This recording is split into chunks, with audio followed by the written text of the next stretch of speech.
Hi friends, இன்றைக்கி நம்ம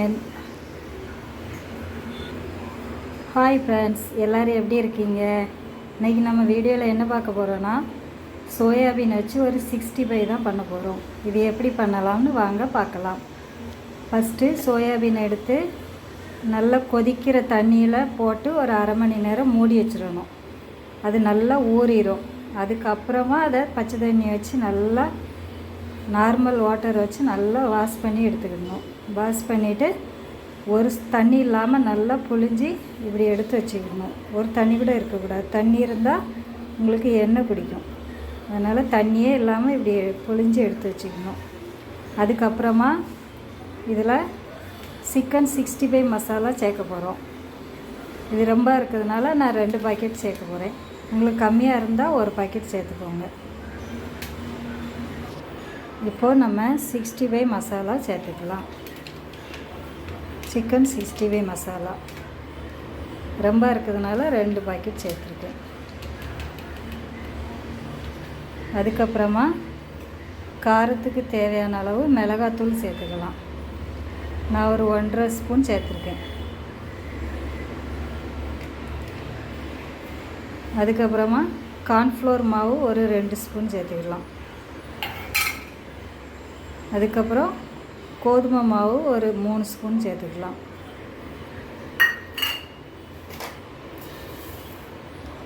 அதுக்கப்புறமா நம்ம இதுக்கு தேவையான அளவு உப்பு சேர்த்துக்கலாம். எவ்வளோ உப்பு வேணுமோ அவ்வளோ தேவையான அளவு உப்பு சேர்த்துக்கலாம். அவ்வளோதான். இதை அவ்வளோத்தையும் நல்லா மிக்ஸ் பண்ணிக்கணும். இதெல்லாம் நல்லா மிக்ஸ் பண்ணிவிட்டு காமிக்கேன் உங்களுக்கு.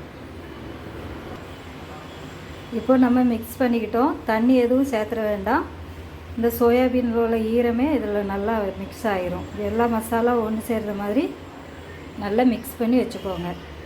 இப்போது நம்ம அடுத்த இது ரெடி பண்ணிடலாம். எண்ணெயை சூடு பண்ணிடும்.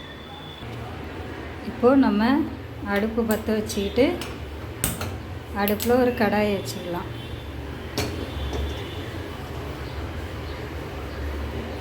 கடாயை வச்சுக்கிட்டு அதில் பொரிக்கிறதுக்கு தேவையான அளவு எண்ணெய் ஊற்றிக்கலாம்.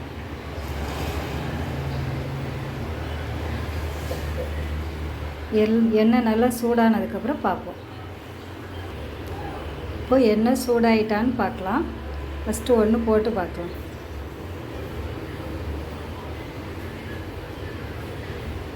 இன்னும் சூடாக ஆகலை ஃப்ரெண்ட்ஸ், கொஞ்சம் வெயிட் பண்ணும்.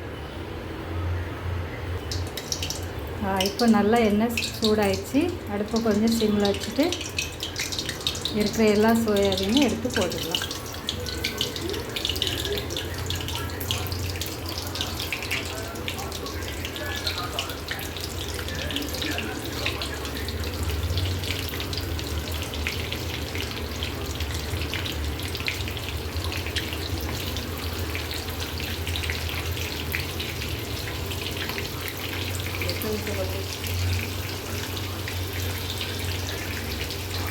உடனே கிண்டி விட வேண்டாம். ஒரு நிமிஷம் அப்படியே வேகட்டும். அதுக்கப்புறமா கிண்டி விட்டுக்கலாம். இப்போ ஒரு சைடு நல்லா வெந்துடுச்சு. இன்னொரு சைடு திருப்பி விட்டுக்கலாம். அப்படி திருப்பி திருப்பி அது நல்லா பொன்னிறமாக ஆகுது வரைக்கும் பொரித்து எடுத்துக்கிற வேண்டியதான்.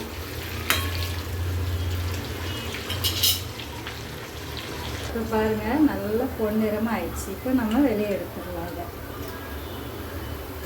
அதை எடுத்து இந்த கரண்டியில் போட்டால் எண்ணெயெல்லாம் நல்லா வடிஞ்சிடும். எண்ணெயெல்லாம் இருக்காது.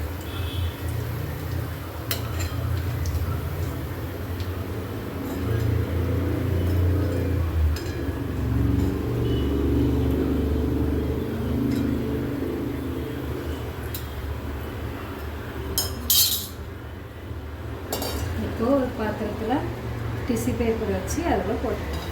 அவ்வளோதான், ரெடி. Soybean 65 ready.